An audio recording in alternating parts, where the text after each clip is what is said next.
10ஆம் வகுப்பு கணிதம் பயிற்சி 5.2 13வது கணக்கு a of -4, -2, b of 5, -1, c of 6, 5 மற்றும் d ஆஃப் -7, 6 ஆகியவற்றை முனைப்புள்ளிகளாக கொண்ட நாற்கரத்தின் பக்கங்களின் நடுப்புள்ளிகள் ஓர் இணைகரத்தை அமைக்கும் என காட்டுக அப்படின்னு கொடுத்துக்கிறாங்க. இங்கே ABCD அப்படிங்கிறது ஒரு இணைகரம். ஏபிங்கிற பக்கத்தின் நடுப்புள்ளி P, அடுத்ததா BCயின் நடுப்புள்ளி Q, CDயின் நடுப்புள்ளி R, ADயின் நடுப்புள்ளி S அப்படின்னு நம்ம எடுத்துக்கலாம். இந்த PQRS ஒரு இணைகரத்தை அமைக்கும் அப்படின்னு நம்ம நிரூபிக்க போகிறோம். இதை நிரூபிக்கிறதுக்கு பல வழிகள் இருக்குது. அதில் ஒரு வழி என்ன அப்படின்னா, இதனுடைய மூலைவிட்டங்களின் நடுப்புள்ளிகள் சமம்னு சொல்லிட்டா இதை நம்ம இணைகரம்னு சொல்ல முடியும். அதுபோல் இதனுடைய எதிர்ப்பக்கங்கள் சமமாக இருக்கும். அப்போ தொலைவு ஃபார்முலாவை பயன்படுத்தி இதனுடைய எதிர்ப்பக்கங்கள் சமம்னு சொல்லலாம். ஒருவேளை கேள்வியில் சாய்வை பயன்படுத்தி இதை இணைகரம் அப்படின்ட்டு நிரூபி அப்படின்னு சொன்னால் நம்ம சாய்வை பயன்படுத்தணும். இந்த இரண்டு முறைகளையுமே இதில் நம்ம செய்து பார்க்க போகிறோம். இப்போ ஃபஸ்ட்டு ஏபியின் நடுப்புள்ளி P கண்டுபிடிக்க போகிறோம். அப்போ ஏபியின் நடுப்புள்ளி P கண்டுபிடிக்கிறதுக்கு formula x1 + x2/2 y1 + y2/2. இப்போ முதல் புள்ளியை x1 y1 வச்சுக்கணும். இரண்டாவது புள்ளி x2 y2. இதை நம்ம இதில் பிரதியிட போகிறோம். அப்போ x1க்கு பதிலாக -4, x2க்கு பதிலாக +5/2, y1க்கு பதிலாக -2, y2க்கு பதிலாக -1/2.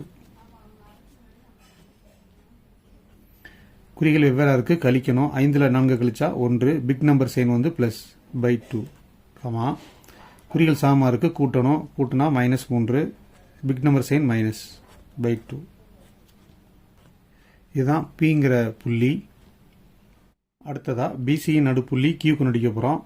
அப்போ B முதல் புள்ளி, இதை x1 y1 அப்படின்னு எடுத்துக்கலாம். C இரண்டாவது புள்ளி, இதை x2 y2 அப்படின்னு எடுத்துக்கலாம். இப்போ இந்த ஃபார்முலாவை கவனத்தில் வச்சு இதை நம்ம பிரதியிட போகிறோம். அப்போ x1க்கு பதிலாக 5, x2 6/2, y1 -1, y2 +5/2. குறிகள் சமமாக இருக்குது, கூட்டுறோம். 5 6 கூட்டினா 11/2, குறிகள் வெவ்வேறு இருக்குது, கழிக்கிறோம். 5ல் 1 கழிச்சா 4, பிக் நம்பர் சைன் +/2. இப்போ 4ல் 2 வகுத்துட்டோம்னா O2 2, E2 4. அப்போ BC நடுப்புள்ளி 11/2, 2. அடுத்ததாக CDயின் நடுப்புள்ளி. இங்கே இது x1 y1, இது x2 y2. இப்போ x1ஐயும் x2ஐயும் கூட்டுறோம். அப்போ 6 -7/2, y1ஐயும் y2ஐயும் கூட்டுறோம். அப்போ 5 + 6/2.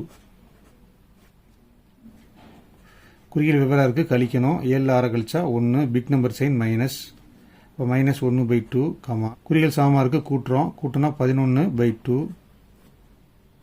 இதை வகுக்க முடியாது. அப்போ 6னுடைய புள்ளி -1/2, 11/2. அடுத்ததாக DAயின் நடுப்புள்ளி S. அப்போ இது முதல் புள்ளி x1 y1, இது இரண்டாவது புள்ளி x2 y2. அப்போ x1ஐயும் x2ஐயும் கூட்டுறோம். -7 -4/2, y1ஐயும் y2ஐயும் கூட்டுறோம். 6 -2/2. ஃபார்முலாவில் ப்ளஸ் இருக்கிறதுனால ப்ளஸ் இன்ட்டு மைனஸ் தான் வரும். அதனால் டைரெக்டாக எழுதுகிறோம். இங்கே குறிகள் சமமாக இருக்குது, அப்போ கூட்டுறோம். அப்போ கூட்டினா 11, பிக் நம்பர் சைன் மைனஸ். அப்போ -11/2, குறிகள் வெவ்வேறு இருக்குது, கழிக்கிறோம். 6ல் 2 கழிச்சா 4, பிக் நம்பர் சைன் +/2. இதை வகுத்துக்கலாம். O2 2, E2 4. அப்போ வகுத்தா விடை 2. அப்போ எஸ்ஸினுடைய நடுப்புள்ளி -11/2, 2. நடுப்புள்ளிகள் கண்டுபிடிச்சாச்சு. இந்த புள்ளிகளை இணைப்பதால் ஏற்படக்கூடிய இந்த வடிவம் இணைகரம் அப்படின்னு சொல்ல போகிறோம். அதற்காக இந்த மூலை விட்டத்தை இணைக்கிறோம். PR QS. PRனுடைய நடுப்புள்ளி கண்டுபிடிக்க போகிறோம். இந்த நடுப்புள்ளியும் QSனுடைய நடுப்புள்ளியும் சமமாக இருக்கணும். அப்படி சமமாக இருந்தால் இந்த PQRS இணைகரத்தை அமைக்கும். இப்போ ஃபஸ்ட்டு PRக்கு நம்ம நடுப்புள்ளி கண்டுபிடிக்கலாம். இப்போ Pங்கிற புள்ளி எழுதியாச்சு, Rங்கிற புள்ளி எழுதியாச்சு. இப்போ பிஆரின் நடுப்புள்ளிக்கான ஃபார்முலா உங்களுக்கு தெரியும். x1 + x2/2 y1 + y2/2. நீங்கள் ஃபார்முலா எழுதியும் செய்யலாம் அல்லது எழுதாமல் டைரெக்டாகவும் செய்யலாம். அப்போ x1க்கு பதிலாக 1/2, x2க்கு பதிலாக -1/2. அது ரெண்டையும் கூட்டி 2ஆல் வகுக்கணும். இப்போ பார்த்தீங்கன்னா பகுதிகள் சமமாக இருக்குது. அப்போ ஒரு பகுதி போடுறோம். தொகுதியை வந்து கூட்டுறதா கழிக்கிறதான்னு பார்த்தீங்கன்னா குறிகள் வெவ்வேறாக இருக்குது. அப்போ கழிக்கணும். இப்போ 1ல் 1 கழிச்சா 0. இங்கே பகுதிகள் சமமாக இருக்குது. ஒரு பகுதி போடுறோம். தொகுதியை பார்த்தீங்கன்னா குறிகள் வெவ்வேறாக இருக்குது. அப்போ கழிக்கணும். 11ல் 3 கழிச்சா 8/2 ஃபார்முலா உள்ளது. இந்த /2 வந்து ஃபார்முலா உள்ளது. அப்போ 0வை 2ஆல் வகுத்தா 0 தான். இந்த /2 போட்டிருக்கோம். அடுத்து 8ஐ 2ஆல் வகுக்க போகிறோம். 2 4 2 8. அப்போ 4/1 4 தான். கீழே உள்ள இந்த ஃபார்முலா 2 இங்கே எழுதியிருக்கோம். 0வை 2ஆல் வகுத்தா 0 தான். மீண்டும் வந்து 2ஆல் வகுக்கிறோம். 2 2 2 4.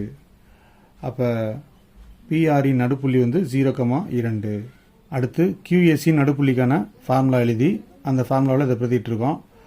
அப்போ இங்கே பார்த்தீங்கன்னா பகுதிகள் சமமாக இருக்குது. ஒரு பகுதி போடுறோம். தொகுதியை கழிக்கிறோம் 0.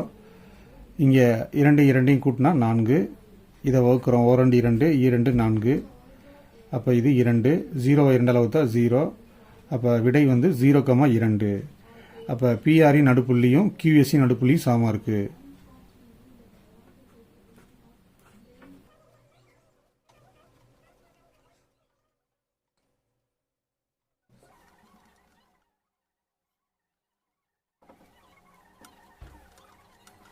ஃபைனலாக நடுப்புள்ளிகள் PR = QSன்னு எழுதிட்டு எனவே PQRS ஒரு இணைகரத்தை அமைக்கும் எழுதி நம்ம கணக்க முடிக்கிறோம்.